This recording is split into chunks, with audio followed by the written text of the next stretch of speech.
Hi, I'm Heather Telford, and in this video I'm going to be using some Grafix masking products to help me create an autumn watercolor painting. I've got some watercolor paints that I'll be mixing, and I'm working on hot pressed watercolor paper. I'm using a limited palette. I'm working with a red, a yellow, and a blue initially, and I'll bring in a brown as well.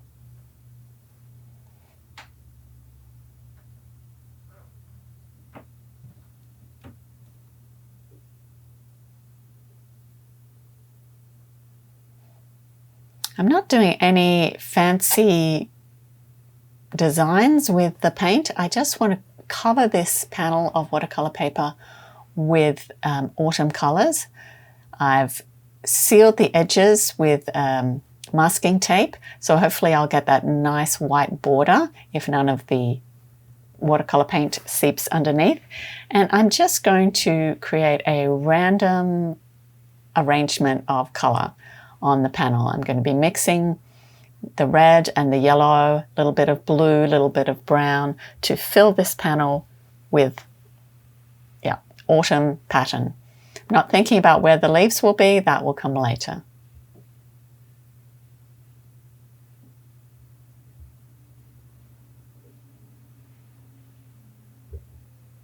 I find that working with a limited palette, just 3 or 4 colors, means that my end product will be pretty cohesive because the colors that I'm creating by mixing all have something in common.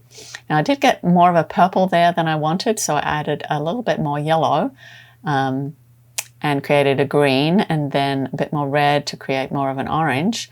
But really it doesn't matter. The autumn leaves in my yard for sure have some purpley burgundy tones in them, as well as the more common yellows, oranges, and of course a little bit of green because the leaves are changing from green to other colors. So I just want a real mix of colors that you might find on autumn leaves. Doing it this way with just random pattern on my panel takes away that feeling that I have to paint each autumn leaf individually. I just have to get some nice mixes on the panel, and then I can choose where I want to make those autumn leaves appear, and that's what they're going to do. With the help of Grafix Frisket Film, I'm going to be able to mask leaf shapes on this panel. Frisket film comes in sheets or on a roll. Each sheet has the adhesive masking side and a backing sheet. I'm going to cut leaf shapes on my Cricut. I'm using digital designs from Echidna Studios Etsy store, and I've cut maple leaves in different sizes out of the Frisket film, and I'm going to be using those maple leaf shaped masks to make my autumn leaves emerge from my panel. The beauty of cutting them with a digital design on an electronic cutter is that I could cut all different sizes. You could use dies to cut leaf shapes from the Frisket film. Once I've got an idea of where I want the leaves to appear, I'm just going to peel off the backing and really firmly apply those leaf shapes to my watercolor panel. This is hot press watercolor paper, so it's fairly smooth, but it's still got a certain amount of texture to it. So I really burnish down those edges of the Frisket film against the panel with my fingers to make sure they seal. The panel, of course, had to be totally dry before I did this step, so I actually let it dry for an hour or so. Often I'm impatient, but I really wanted it to be totally dry and flat because it buckled up while I was painting just with the addition of liquid. So by the time I came back to it, it was totally dry and flat, and I was able to apply these Frisket film leaves across the panel.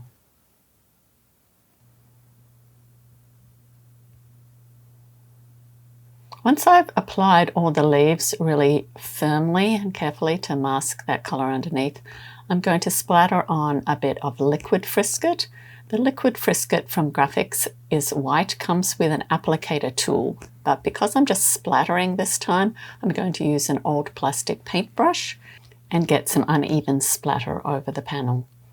I give it a little stir first, not a shake, so that I don't get air bubbles, and then just dip my paintbrush in and hit it against this stirring stick.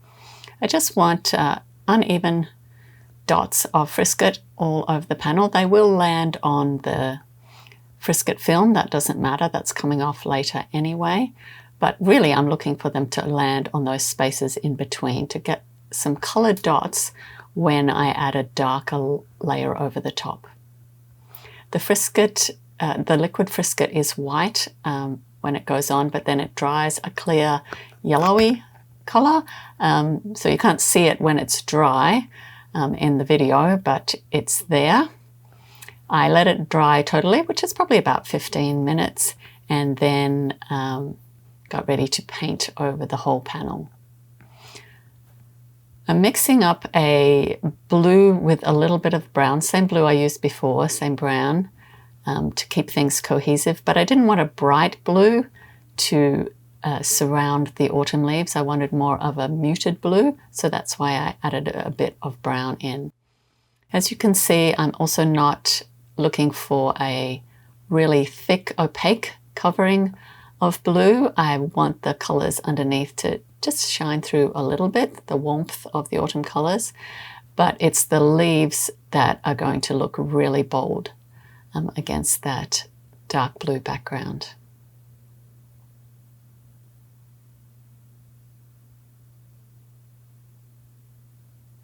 Now that I've applied the blue paint, you can obviously see the leaves appearing because they are masked by the frisket film.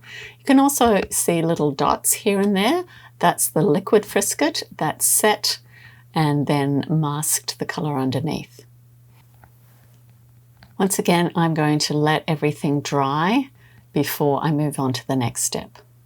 Once it's dry, the next step is to remove that liquid frisket, and there's a liquid frisket remover that Grafix makes, and it comes in a set with the liquid frisket, the application tool, and an instruction booklet. And basically it just makes removing liquid frisket easier because it grabs the liquid frisket, and after I've rubbed a whole bunch off, I just remove that from the edge of the remover and keep going. You can do it with your fingers, but it's much cleaner doing it with the tool. And then my favorite part, removing the frisket film to reveal the color underneath. Removing the frisket film and the liquid frisket doesn't damage the paper at all underneath, but I know that because I tested that before starting on this painting. You just need to be sure that the film and the paper that you're working with work well together, and it certainly does on this Fabriano hot press watercolor paper.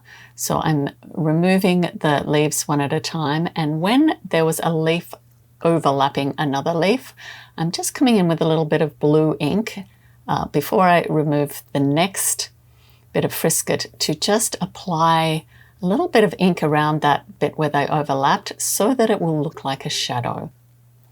I do that in a couple of places just because I overlapped the frisket leaves in a few places, and it just helps pull the whole design together.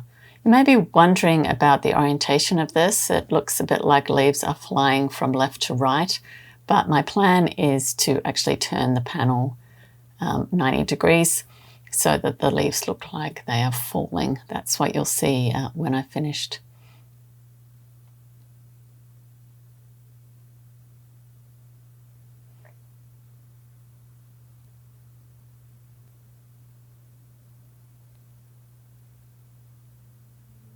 It looks like the frisket film is difficult to remove. It's really not. You just have to get under one of those little edges.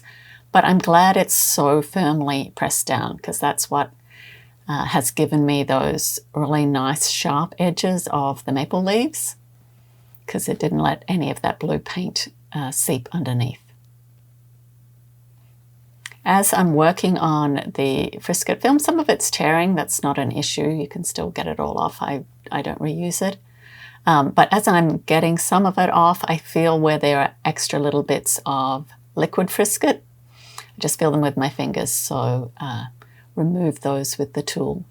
And now the other very satisfying step is taking off this tape that held the panel in place and finding out whether any of that paint seeped underneath.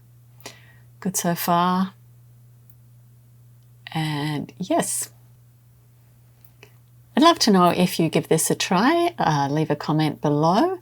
For more projects from Grafix, check out their website, grafixarts.com.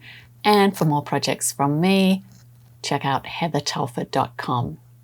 See you soon. Take care.